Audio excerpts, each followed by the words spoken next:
She walked in wearing red, not because she was trying to be seen. Carla never needed to try. The kind of woman who moved through a room like the room had been waiting for her. Curly hair loose around her shoulders, dark skin catching the amber glow of the city lights bleeding through the floor-to-ceiling glass, jaw set like she'd already decided how this conversation was going to end. She just didn't know yet that he had too. KPG didn't move when she came through the door. He stood at the window, still, composed, hands folded behind his back, the way a man stands when he's already past the point of raising his voice. The Los Angeles skyline glittered 40 stories below him, indifferent and electric. His suit was pressed, his expression was unreadable. The tattoo curling along the side of his neck, the Iron Lotus symbol that made grown men reroute their entire evening plans, caught the low light like a brand. He was the kind of man who didn't chase, or he waited, and then he closed in. Carla set her clutch on the marble counter without a word. She'd lived in the orbit of KPG long enough to recognize the temperature of his silence. There were different kinds. There was the silence before he laughed, the silence before he gave an order, and then the one she was standing inside right now, the silence before everything changed. She reached for a glass of water. Don't. One word, quiet, final. The kind of word that lands like a closed door. Carla's hand paused mid-air. She didn't flinch, and he noticed that too. He noticed everything. That was the thing about G that people misunderstood. They thought the tattoo was the warning. They thought the reputation, the syndicate, the Iron Lotus name was the threat. It wasn't. He was. He crossed the room without a sound, and Carla held her ground, because that's who she was. She didn't shrink. She didn't soften, even now, even here. With the city laid out beneath them like a kingdom he'd bled for, Carla met his gaze the way you meet someone who already knows your secrets and you've decided you don't care. He stopped inches from her face. His eyes dropped, slow, deliberate, to the mark on her neck. It sat just below her jaw, faint but unmistakable in this light, a dark bloom against her skin, a story he hadn't been told. The air in the penthouse shifted. Something moved behind his eyes. Not rage, not yet. Something quieter and more dangerous than rage, the particular stillness of a man recalculating everything he thought he knew. "Who?" he said, and his voice was barely above a whisper, which somehow made it worse. "Gave you that hickey?" Carla didn't answer, and that silence wasn't empty. It was loaded. It was chess. It was a woman who knew exactly what she was doing and had already planned 4 moves ahead. This is where most people would break, where most people would rush to explain, was to apologize, to talk their way out of the room. Carla didn't break. She tilted her head just slightly, looked him dead in his eyes, and said nothing. And that right there, is the moment this story stopped being about a mark on a woman's neck. That's the moment it became about power, about truth, about 2 people who were both hiding something enormous inside the same 4 walls. Because what KPG didn't know, what he couldn't know yet, is that the mark on Carla's neck wasn't what he thought it was. And what Carla hadn't told him, what she'd been carrying alone for weeks, was going to unravel everything. Not just his trust, not just his empire, his entire reality. G didn't sleep that night. He sat in the dark of his study, bourbon untouched, the city humming 40 floors below him like it had no idea what was unraveling above it. The surveillance footage from the last 48 hours played on the screen in front of him, silent, clinical, unforgiving. Timestamp after timestamp, every place Carla had been, every person she'd stood within 3 feet of. He wasn't looking for guilt. He was looking for a reason not to feel what he was already feeling. She is mine. The thought came the way it always did, not like a declaration, but like a wound. She has always been mine, but the mark on her neck said otherwise, or so he thought. Carla appeared in the doorway at 2 a.m, still in her red dress, arms folded across her chest. She hadn't changed, hadn't run. That alone should have told him something. But G was a man who had survived this long by refusing to take anything at face value, and so he sat, and he waited, and he let the silence press down on both of them like something with weight. "You pulled my location history," she said, not a question. I pull everyone's location history." His voice was even, controlled, a man who had learned long ago that the most terrifying thing he could do in a room was stay calm. Then you already know I was at the Meridian Medical Complex for 3 hours yesterday. She crossed the room slowly, the heels of her shoes silent against the marble. She stopped at the edge of his desk. I reached into the hidden seam of her dress. G's hand moved instinctively toward the drawer and pulled out a thin glass vial sealed in biohazard tape. She set it between them like a chess piece. That mark on my neck isn't what you think it is. Her voice didn't waver. Her dark eyes held his with a steadiness that made something shift behind his ribs. Someone left a modified nerve agent inside your bourbon delivery last week. Not enough to kill immediately, enough to accumulate. I intercepted the second shipment before it reached this floor. The burn on my neck is from the containment breach when the seal cracked. The room went absolutely still. G looked at the vial, then at her, then at the untouched glass of bourbon 2 inches from his right hand, a drink he had almost raised to his lips 3 times that evening. He thought about that, really thought about it, and something cold moved through him that had nothing to do with the air conditioning, and he didn't move. "You've been running a private investigation," he said slowly, "inside my own house, without telling me. I was protecting you." "That," he said, and his voice dropped to something almost quiet enough to be gentle, "is my job." Carla didn't blink.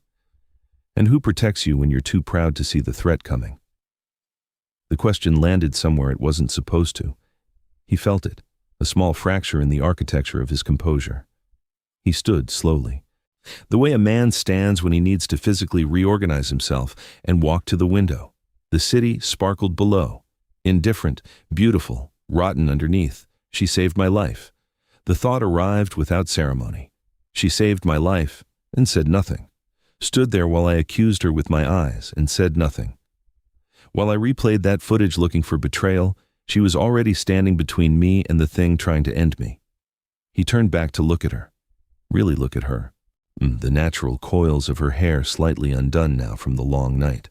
The quiet fire behind her eyes that she never fully extinguished, not even when she was afraid. Especially not then. And beneath the fire, something else. Something careful and watchful. The expression of a woman who had handed over something significant and was waiting, very still, to see what he did with it. "Who else knows about the compound?" he asked. "No one." She paused. "Except the person who ordered it." "And you know who that is?" Something moved across her face. Not fear, calculation. The kind of expression that told him she wasn't just smart, she was ahead. She had been ahead of him this entire night and had let him catch up on her own terms. "I have a suspicion," she said carefully. "Tell me." She met his gaze and held it for a long, deliberate moment. "Not yet." He should have been furious. He waited for the fury. It didn't come. What came instead was something far more unsettling. The bone-deep recognition that this woman, standing in his study at 2 a.m. with a biohazard vial and no explanation, was the most dangerous and necessary person in his life. The security system pinged, a perimeter breach, eastern corridor.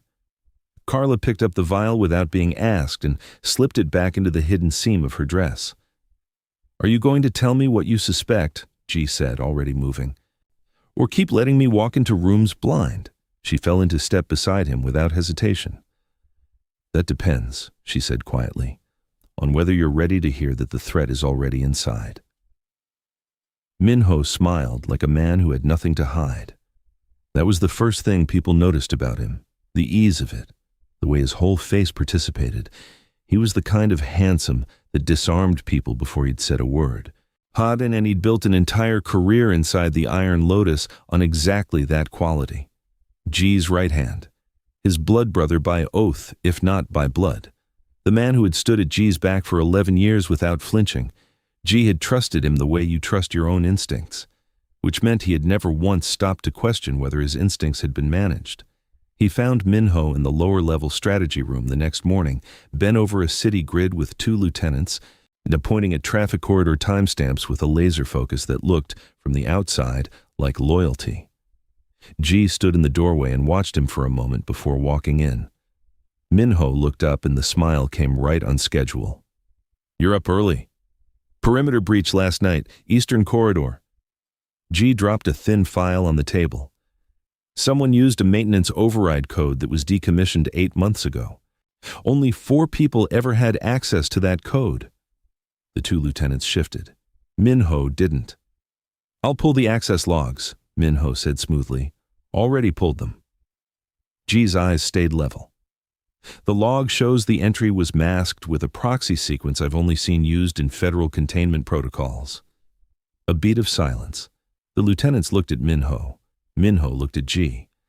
"That's a serious implication," Minho said. "It's a serious observation." G picked up the file. "I haven't implied anything yet." He left the room. He didn't look back. But what G didn't say, what he hadn't told a single person yet, was that he'd found something else in the access logs, something that had turned everything in him to ice at 4 a.m. while Carla slept 3 rooms away, unaware that the ground beneath both of them had just shifted permanently. A recording. 47 seconds, pulled from a dead security channel that should have been offline for 2 years. The Minho's voice, and Carla's. He'd listened to it 4 times in the dark, each replay landing differently. The first time in confusion, the second in dawning fury, the third in something colder and more focused, and the 4th time with the careful, deliberate attention of a man deciding what to do with a weapon he hadn't expected to find in his own hands. Not an affair. Not the betrayal he'd imagined standing at that window with her marks burning into his vision. A threat. Minho's voice, low and stripped of the easy warmth. "You will give me what I need, or I will hand him everything I know about who you were before you walked into his life. Your choice." And Carla's reply, calm, unhurried, the voice of a woman who had been threatened before and survived every single time. "You don't know what I'll do to protect what's mine." G stood in the corridor outside the strategy room and let that sentence move through him slowly. What's mine? She had called him hers. In a private recording she never intended him to hear, with a knife at her throat wrapped in the voice of his oldest ally, she had claimed him, not in the daylight, not where it was safe. In the dark, under pressure, where the only things that survive are the things that are real. He pressed his back against the cold wall, eyes closed for exactly 3 seconds, which was all he allowed himself.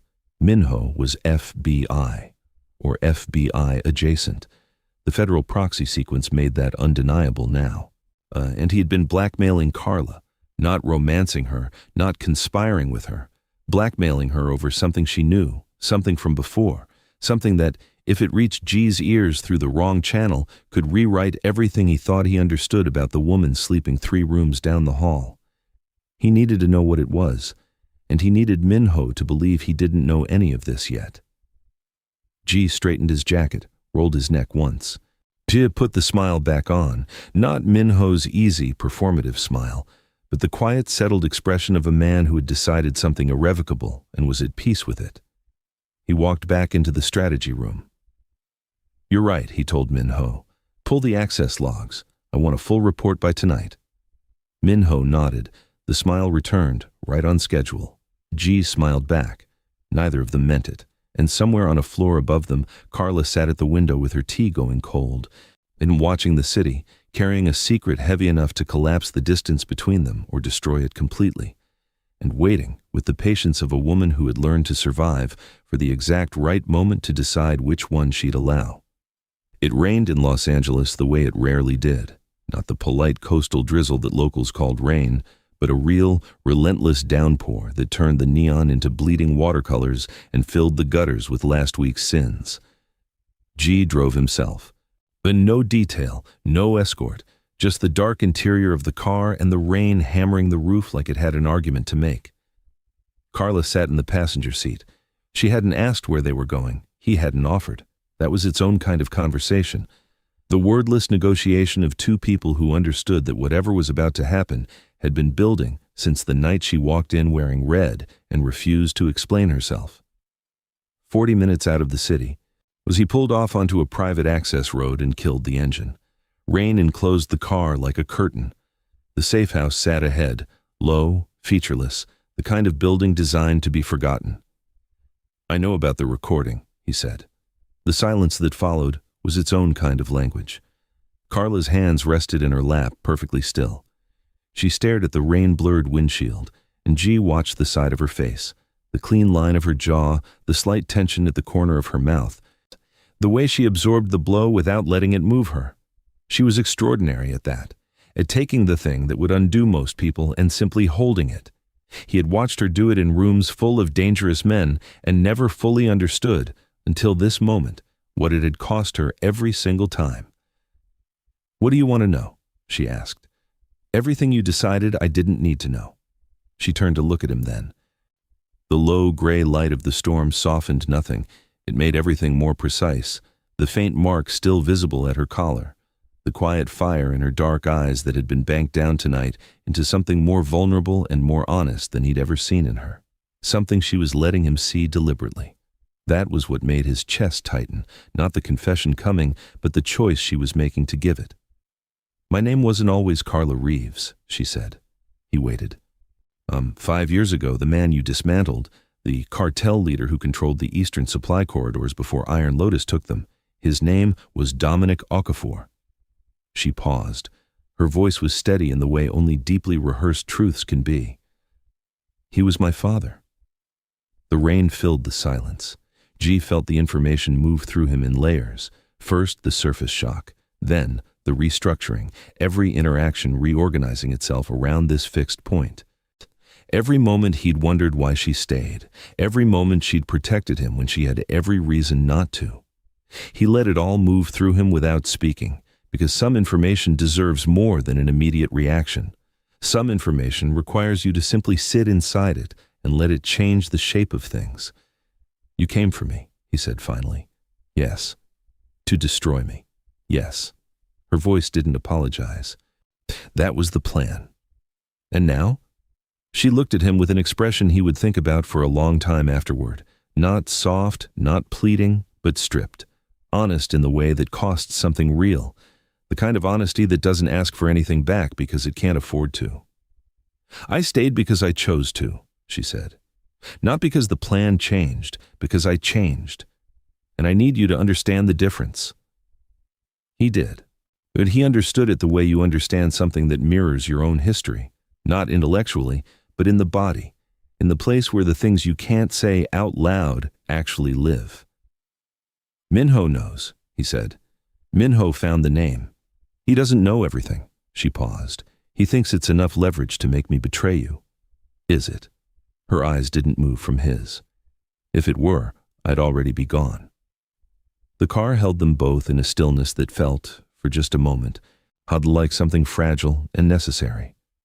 Not forgiveness, that was too clean a word. Not trust either, not yet. Something rawer than both. Two people who had been holding opposite ends of the same secret, finally, in a rain-soaked car on a back road, setting it down at the same time. But G didn't reach for her. He didn't close the distance, because he was a man who understood that some moments need to breathe before they can mean anything, and because some part of him, agreed the part that had survived this long by never being reckless, needed more than a confession in the dark to know which way this was going to fall. He reached for the door instead. "Come inside," he said. "There are things I need to show you." She followed him into the safe house, the rain soaking into her shoulders, her natural hair curling tighter in the wet, her chin level, her stride unhurried, as though she had not just handed him the most dangerous thing she owned, as though she were not, right now, waiting to find out what he intended to do with it. She had walked into his life to end it. She had stayed to protect it instead. The sniper's bullet punched through the front window before the lock even clicked. The glass exploded inward in a slow crystalline cascade, and G moved before the sound finished registering, his arm crossing Carla's chest, driving her back through the doorframe and into the corridor wall with a force that knocked the breath from both of them. Darkness, silence, rain against the roof. "You're hit?" he said against her ear. No. Her hand was already at his collar, fingers pressing the pulse point at his throat with the practiced precision of someone who'd done this before. "You?" "No." They held still for 3 seconds, listening, calculating, the inch of space between them charged with adrenaline and something neither of them was naming right now. His hand had found the wall beside her head without him consciously placing it there. Her breath was steady against his jaw. Neither of them moved. Then G pulled back, and his expression had changed entirely. The composed, measured man from the car was gone. What replaced him was something older and quieter, and far more dangerous. The version of KPG that hadn't survived 11 years leading the Iron Lotus by being careful. He moved through the safe house systematically, and Carla moved with him without being asked, not behind him, but beside him, reading the geometry of the rooms the way she read everything, fast, precise, with a mind that processed exits and angles while most people were still processing panic. The house was clean. The shot had come from the ridge to the northwest, single round, professional distance, deliberately non-lethal, a warning, not an execution. "They know we're here," Carla said. "They knew before we left the city." G stood at the broken window, his back carefully angled away from the sightline. This wasn't a tale, this was a redirect. He turned to look at her, and something in his expression made her go very still. "Your necklace," he said quietly. Her hand moved reflexively to her throat, the thin gold chain she'd worn for the last 4 months. A gift, she'd told him once, from a friend before she'd known him. He'd never asked which friend. He was asking now. Without words, with an expression that told her he already knew the answer and needed her to say it anyway. "Take it off," he said. She unclasped it slowly and held it out in her open palm. He produced a small EMF scanner from the inside pocket of his jacket and passed it over her hand. The device screamed. The necklace contained a transmitter so compact it was invisible to the naked eye, a passive RFID signal activated by proximity to a specific frequency. The frequency embedded in the tattoo on G's neck. Every time Carla had been near him, every meeting, every quiet evening, every moment in that rain-soaked car where she'd said things she'd never said out loud before, she'd been broadcasting his precise location to whoever had tuned their receiver to that frequency. She had been used, without her knowledge, without her consent, as a weapon aimed directly at the man she had just confessed to protecting. The silence between them now was a different kind from any that had come before, heavier, more complicated. The silence of a woman processing the specific violation of having her body turned into a tool, and of a man watching her process it and not knowing, for the first time in a long time, what to say. "I didn't know," she said. Her voice was low, stripped of everything but the bare fact of it. And beneath the fact, something that wasn't quite grief and wasn't quite fury but lived in the territory between them. He looked at her for a long moment, then at the necklace in her palm. "The friend who gave you this," he said. "Describe them." Her jaw tightened. The answer arrived on her face before she gave it voice.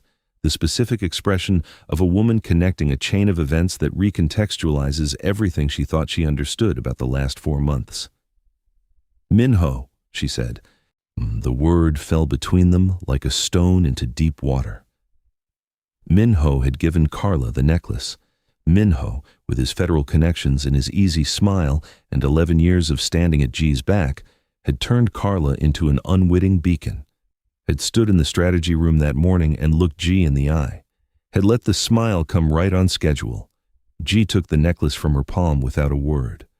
His fingers closed around it, around the small, elegant thing that had been singing his secrets across the city for months, that had been draped around the throat of the woman who was simultaneously his greatest vulnerability, and, it was becoming increasingly clear, his most effective line of defense. He set it on the windowsill, where the rain could reach it, and turned away. The commission. The Mafia elders who had built the Iron Lotus long before G took the throne, who smiled at him in boardrooms and watched him the way old lions watch young ones, waiting, measuring, cataloging every soft place they could find. They had found Carla. "They're not trying to kill you," she said slowly, the shape of it forming as she spoke. "They're building a case, documenting your patterns, your vulnerabilities." Her eyes met his. "Me, I'm the vulnerability they've been cataloging. We leave in 4 minutes," he said. "And if there's a secondary vehicle in the basement." She was already moving. But as they descended into the dark of the basement, Carla's mind was already 3 steps ahead, turning over the shape of what she now knew, fitting it against what Minho had said on that recording, against her father's name, against the burn on her neck and the tracker in the tattoo and the sniper on the ridge. It was too coordinated, too layered, too patient. This wasn't Minho operating alone. And whoever was running him had been running this game since long before the night Carla first walked into KPG's life. She said none of this yet. She filed it the way she filed everything, behind her eyes, in that private architecture of intelligence that G had been slowly, reluctantly learning to respect. And she made a decision in the dark of that basement stairwell that she did not announce. A decision about what came next and what it was going to cost both of them. The car started. They pulled out into the rain. Neither of them spoke. But the silence now was different, shared, loaded, the silence of two people who have just discovered they are standing inside something much larger than the story they thought they were in. What came next would test everything. And the most dangerous part was that neither of them knew yet whether they were strong enough to survive it together, or whether the truth, now fully out in the open between them, would do what no sniper and no commission and no 11-year betrayal had managed to do: break them. The commission's safe house was on the east side of the city, not the glamorous east, not the kind that appeared in architecture magazines, the kind of east that swallowed secrets whole and never gave them back. G had known about it for 3 years. He'd never moved on it, because you don't move on the elders without a reason bulletproof enough to survive the fallout. He had one now. But he didn't move immediately. That was what made him dangerous. Not the speed, but the patience. He sat with it. He let it settle into certainty. He waited until waiting itself became a weapon. They sat in the secondary vehicle in the dark of an underground structure 2 blocks away, the engine off. The city muffled above them. Carla had a laptop open across her knees, her natural hair pulled back now, coils escaping at her temples, her face cast in the cold blue light of the screen. She worked with a focus so complete it was almost physical, fingers moving through encrypted files with the fluency of someone who had been doing this long before G ever gave her access to his systems. He watched her from the driver's seat. There was a version of this moment, the rational, self-protective version, where he didn't trust her. Where the daughter of Dominic Okafor, sitting in his car with access to his network's architecture, was the threat the commission wanted him to see. And he could feel the shape of that version, could follow its logic. He chose not to. She came to destroy me. She stayed to protect me. And right now, she is the only person in the city whose interests are genuinely aligned with mine. Not because of loyalty to the organization, not because of fear, not because of what I can give her, but because somewhere in the 5 years she spent building a way to end me, she built something she didn't intend to build. Something neither of them had planned for. He said none of this. He just watched her work. "I'm in their secondary server," she said without looking up. "G." Her voice shifted, that half-tone drop he had learned to pay attention to. "They have surveillance footage, not just recent. They've been building a file on you for over 2 years. She turned the laptop toward him. Photographs, timestamps, transaction records pulled from channels he'd considered airtight. And at the center of it, him and her together. Every significant interaction documented with the clinical precision of people who had been constructing a case, brick by patient brick. He looked at those photographs for a long moment, the two of them in rooms, in corridors, in the quiet geometry of an evening that had felt at the time like something private. Nothing had been private. "They're not trying to remove you," she said. "They're trying to own you. I'd leverage you into becoming a figurehead while they absorb your territory directly. And if I don't cooperate, then the file goes to federal contacts, Minho's contacts." She paused. "They've been managing Minho for 18 months. He's not independent. He's their instrument." G closed the laptop gently, pressed 2 fingers to the bridge of his nose, the single gesture that, in 11 years, she had only ever seen him make when something had genuinely shaken him. Or she watched it happen and said nothing, because she understood, in the way she understood most things about him now, that this particular shaking was not about the commission. It was about Minho, about 11 years, about what it costs a man to finally see the thing he refused to see. "They used you," he said quietly.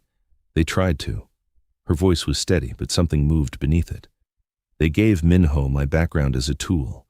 Thought he could leverage me into feeding them information or walking away, which would destabilize you emotionally before the final move. And instead, And instead, I've been feeding them curated intelligence for 6 weeks. She let that land. Let him sit inside it. Nothing real. Everything designed to make them believe their timeline was on track. The silence in the car was absolute. He turned to look at her, and the expression on his face was not the one she'd expected. Not calculation, not fury. Something raw, something she had to look away from slightly because receiving it was more difficult than she'd prepared for. You ran a counter-operation, he said, inside mine, without telling me. You would have stopped me. Yes? Then you understand why. He was quiet for a long time. Long enough that she could hear the city humming above them, indifferent to everything happening in the dark below it. Long enough that she felt the specific discomfort of having handed someone something true and having to wait while they decided what to do with it. They're meeting tonight, she said finally, all of them, the full commission. They think the operation against you is entering its final phase. She met his eyes. They have no idea we're coming. What G did next changed everything. He smiled, and it was not a reassuring smile. It was the quiet, settled expression of a man who had been playing a long game and had just drawn the card he'd been waiting for. The commission met in a building that didn't exist on any city registry. 42nd floor. A room designed with a single brutal purpose, the kind of room where powerful men made decisions about other powerful men and never lost a night of sleep over it. The table was long and dark, the lighting low, the view of the city spread out like a reward for everyone seated around it. There were 7 of them, elder architects of the Iron Lotus, men who had built the syndicate before G was old enough to carry their ambitions, men who smiled at him in formal settings and had been quietly, methodically signing his removal for 2 years. They didn't know that G and Carla were already in the building. What they did know, what Minho had reported 40 minutes ago, was that G was compromised, emotionally unstable. That the woman had gotten inside his defenses in ways that made him a liability. That tonight was the moment to move. Minho sat at the far end of the table and did not feel the relief he had expected to feel. He had not slept in 36 hours. 11 years of standing at G's right side, and for the last 18 months every day had been a performance. The loyal lieutenant, the blood brother, the man who had never once looked over his shoulder. But he had told himself a story about necessity, about inevitability, about systems larger than personal loyalty that required personal loyalty to be sacrificed. He had believed it, mostly. Until approximately 48 hours ago, when G had walked back into the strategy room, smiled at him, and asked for a full report. And Minho had understood, in the way that people who are very good at reading rooms understand things, that something had shifted. That the man across the table already knew something he wasn't supposed to know, and that the smile was not reassurance, it was a door closing. He looked over his shoulder now. The door at the far end of the room opened, not the door they'd used to enter. The other one. KPG walked in like he owned the room, because for the first time in 2 years, in the way that actually mattered, he did.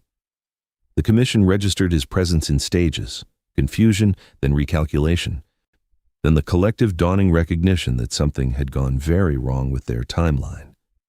The eldest of them, a man named Park, whose approval had once been the ceiling of G's ambitions, leaned forward with an expression that was almost admiration. G didn't speak immediately. He moved to the head of the table and stood there with his hands in his pockets and let the silence do the work that lesser men would have filled with words. I appreciate the documentation, he said finally, his voice pleasant. 2 years of surveillance, that's genuine commitment. Park leaned forward. How did you get in? G tilted his head. The same way you've been getting into my life. Through a door someone left open. He paused. Someone you trusted. Every eye in the room moved to Minho. Minho went completely still. He didn't betray you, G said mildly. He was just the last person in the room to understand that he'd already been outmaneuvered.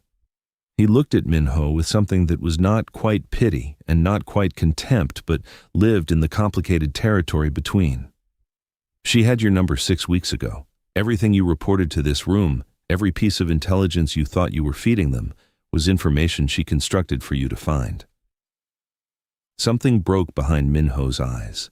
was the specific fracture of a man realizing that the person he had underestimated and threatened and tried to use had been, the entire time, 3 moves ahead of him. The door behind G opened again. Carla walked in. No red tonight. Black. A structured jacket, tailored trousers, her natural coils loose around her shoulders, her bearing so composed it reordered the atmosphere of the room simply by entering it. She moved to the table and set a slim drive at its center without a word. Without hurry. With the precise, unhurried energy of a woman who had been waiting 5 years for a room exactly like this one. "Everything on that drive," she said, her voice carrying the measured calm of someone who had rehearsed this moment and then abandoned the rehearsal because the real thing required something raw, "is a complete record of this operation. The surveillance, the federal contacts, the financial routing, the directive to use my background as leverage." She paused. Signed. Time-stamped. Traced to this table. The room was absolutely silent. "Copies exist in 7 separate locations," G said. "Released automatically if anything happens to either of us." He looked at the faces around the table, men who had looked at his love for this woman and called it weakness, when what it actually was the most dangerous alliance in the room. "So, let's talk about the terms of your retirement." The building emptied by midnight. No arrests, no spectacle. Villa, the commission's power rested on secrecy, and the most devastating thing G could do was not expose them publicly, but make them understand with perfect clarity that he held every key and had chosen, deliberately, not to use them yet. The word "yet" carrying enough weight that no one at that table mistook the restraint for mercy. Minho was the last to leave. He stood in the corridor outside the elevator, and G stood 10 feet away. And between them was 11 years of shared history, arranged around a betrayal that neither of them could fully articulate out loud. The corridor was quiet. The building had the particular emptiness of a space recently vacated by people who left under duress. "You knew," Minho said, "before the safe house. You already knew." "I suspected," G said.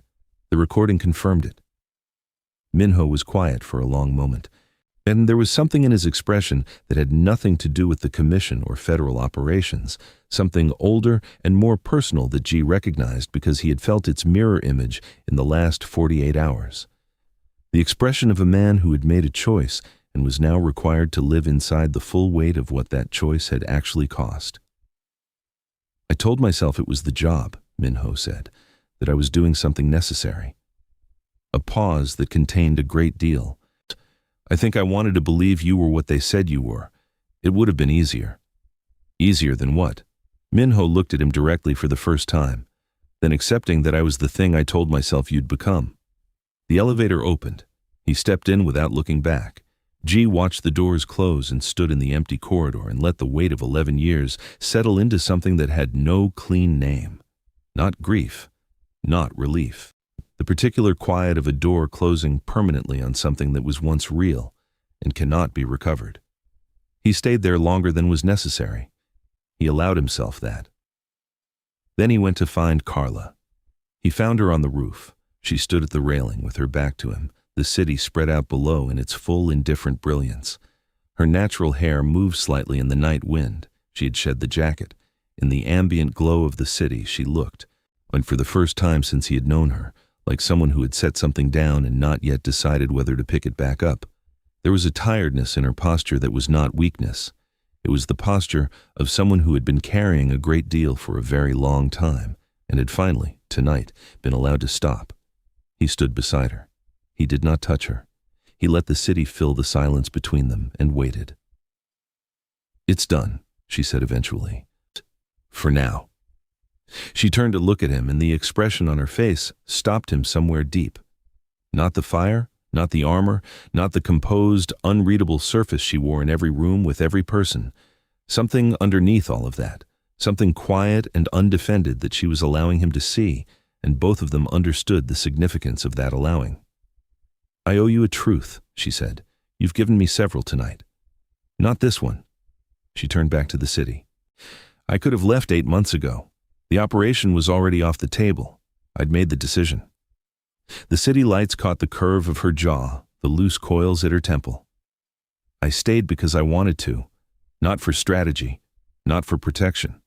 I stayed because this became the most real thing in my life, and I didn't know how to walk away from real. G was quiet. He let it sit.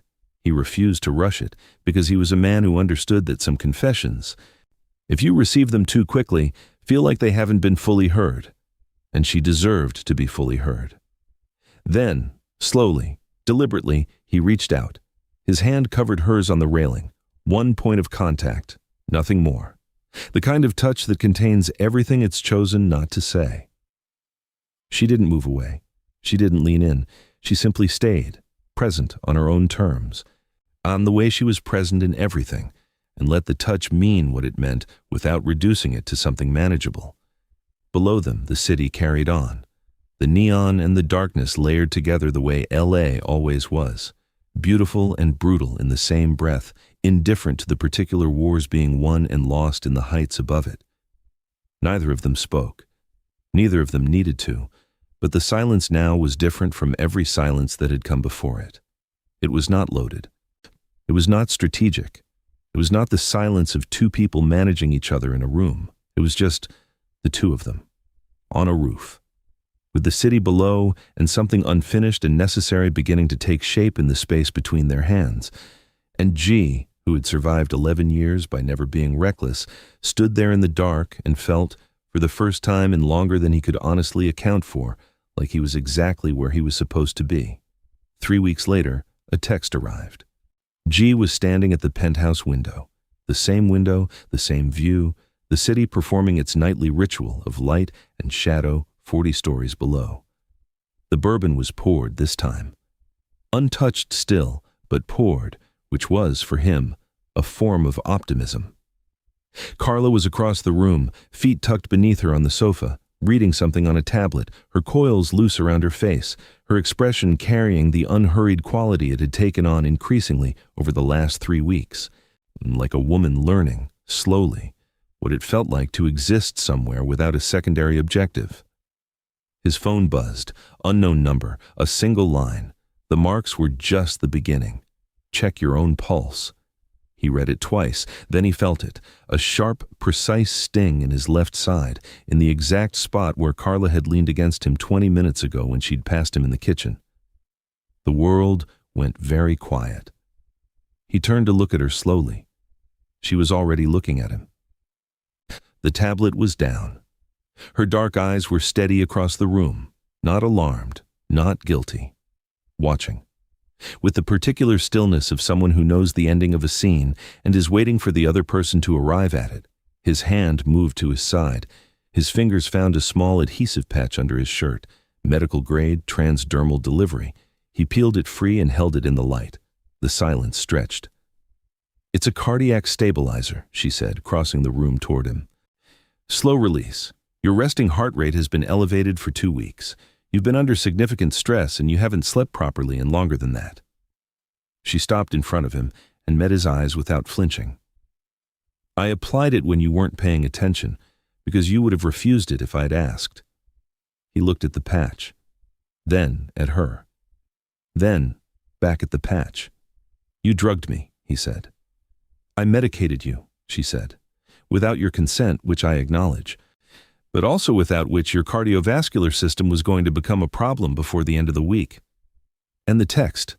Something moved across her face, the ghost of a smile, controlled but real. "I sent it." A long silence. "You needed to see how I'd react," he said. "I needed to see," she said carefully, "whether 3 weeks had changed anything. Whether the distance closed, or whether you'd look at me the way you looked at me that first night, suspicion before understanding." He was quiet. "And," he said. "You looked at me," she said simply, "the way you look at something you're trying to protect." The city hummed below them. The bourbon sat untouched on the table. The adhesive patch rested in the open palm of his hand between them. Small, clinical. It's improbable. A declaration that had bypassed every word either of them knew how to say and arrived anyway. G set it on the table beside the glass. "Next time," he said, his voice low, "ask." "Next time," she returned, "don't make it necessary." He reached out. His thumb traced the faded mark on her neck, the mark that had started all of it, that had cracked open a night that neither of them had survived unchanged. She held still beneath his touch with her chin level and her eyes open, and her whole bearing carrying that quality she had, of receiving something fully without performing it, without reducing it to something easier to hold. He stayed there longer than was strictly necessary. Neither of them moved. "We have a problem," he said quietly. "We have several. The commission will regroup, 3 months, maybe 4. "I know." She held his gaze. "I've already started building the counter." Of course she had. G looked at her, at the woman who had walked into his life as an ending and had become, somewhere in the wreckage of everything they'd dismantled side by side, something the architecture of his world had not previously included a space for. Something that now occupied the center of everything so completely he couldn't locate where it had begun, couldn't find the seam. White couldn't identify the exact moment a 5-year revenge plot and a decade-long empire had quietly rearranged themselves around 2 people standing in the same room, choosing over and over not to leave. He picked up the bourbon. Finally. Took one slow, deliberate sip, set it down and looked at her. "Then we have work to do," he said. Carla's mouth curved, not the polished expression she wore in rooms full of enemies, the real one, small and sharp and entirely hers. "Yes," she said. We do." The city blazed on below them, indifferent and eternal. 2 people who had tried to destroy each other standing side by side, looking out over the kingdom neither of them had planned to share.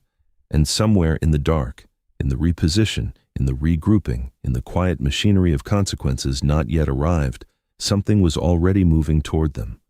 Neither of them was worried. For the first time in a long time, neither of them was facing it alone. "And if you made it all the way here, drop your city in the comments right now. I want to know where in the world you watch this from. Are you Team G or Team Carla? Because after everything that just unfolded, your answer might have changed." Comment Lotus Part 2. If you need to know what the commission does next and what Carla has already built to stop them. Share this with someone who needs a story that actually hits. Subscribe if you are new here, because we tell stories differently, and the next one starts exactly where this one just ended. See you there.